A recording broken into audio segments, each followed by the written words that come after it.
నమస్తే అండి. నా పేరు Narasimhulu, Velagane Narasimhulu, AP high court advocate అండి. ఈరోజు మనం డిస్కస్ చేయబోయే టాపిక్ ఏంటంటే డ్రగ్స్.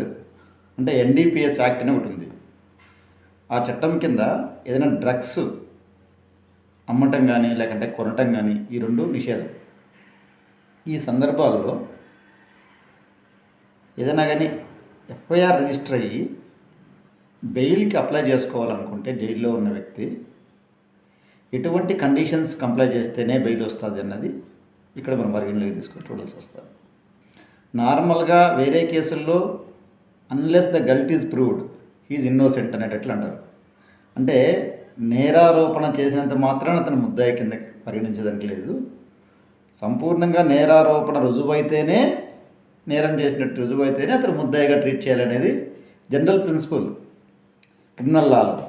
కానీ ఎన్డీపీఎస్ యాక్ట్లో వచ్చింది ఏంటంటే నేరారోపణ ఉన్నంత మాత్రాన్నే అతను తప్పు చేసిన వాడిగా ట్రీట్ చేస్తుంది. లా అలా చెప్తుంది. ఎందుకంటే దాన్ని అంత స్ట్రింజెంట్గా తీసుకుంటుంది చట్టం. తీసుకోవడం వల్ల సివియారిటీ ఎక్కువ ఉంటుంది ఇటువంటి చట్టాలలో. కాబట్టి ఇటువంటి వాటి జోలికి పోకుండా పిల్లలు బతకాలనేది అది వేరే విషయం. ఇప్పుడు ఏ సందర్భాల్లో బెయిల్ అప్లికేషన్ను కోర్టు పరిగణలోకి తీసుకొని ఇచ్చే అవకాశాలు ఉంటాయి, రిజెక్ట్ చేసే అవకాశాలు ఉంటాయి. ఈ రెండు అర్థమవుతాయి. గమనించండి. ఒకటి ఏంటంటే హనరబుల్ సుప్రీంకోర్టు మరియు హైకోర్ట్స్ చెప్పిన సందర్భాలలో, హనరబుల్ హైకోర్ట్స్ కానీ హనరబుల్ సుప్రీంకోర్టు కానీ చెప్పిన సందర్భాల్లో కొన్ని గ్రౌండ్స్ ఫైనలైజ్ చేస్తూ చెప్పింది. అంటే అలో చేసేటప్పుడు కానీ రిజెక్ట్ చేసేటప్పుడు ఈ గ్రౌండ్స్ని మీట్ అయితేనే బెయిల్ వస్తుంది, లేకుంటే కనుక రిజెక్ట్ అవుతుంది అనేది కోర్టు యొక్క ఫైండింగ్. ఏముంటుందంటే no person accused of committing an offence under NDPS Act so and so shall be released on bail unless, అంటే ఈ అన్లెస్ బెయిల్ ఇవ్వాలంటే అన్లెస్ ఈ కండిషన్స్ కంప్లై కావాలి. ఏ కండిషన్స్ అంటారంటే the public prosecutor is given an opportunity to oppose the bail application for release. అంటే public prosecutor bail ఇవ్వకూడదు అని అపోజ్ చేసేదానికి వాళ్ళకి నార్మల్ కేసుల్లో, క్రిమినల్ కేసుల్లో కన్నా ఎక్కువ పవర్స్ ఉంటాయి.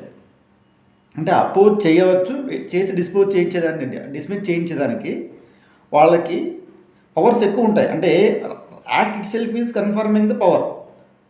అంటే అది ఆ కండిషన్ కంప్లై అయితేనే, ఫర్ ఎగ్జాంపుల్ నార్మల్ బెయిల్స్ అనుకోండి, వేరే ఆఫెన్స్ కింద ఉన్నట్టు అనుకోండి, ఒక్కోసారి పబ్లిక్ ప్రాసిక్యూటర్ రిపీటెడ్గా అడ్జర్న్మెంట్ అడుగుతుంటే కనుక కోర్టు ఏముంటుంది, అలా అడ్జర్న్మెంట్ ఇచ్చేదానికి లేదు అని మెరిట్స్లోకి వెళ్ళి కోర్టు కేసులు డిసైడ్ చేసి ముందుకెళ్ళే అవకాశాలు కూడా ఉంటాయి.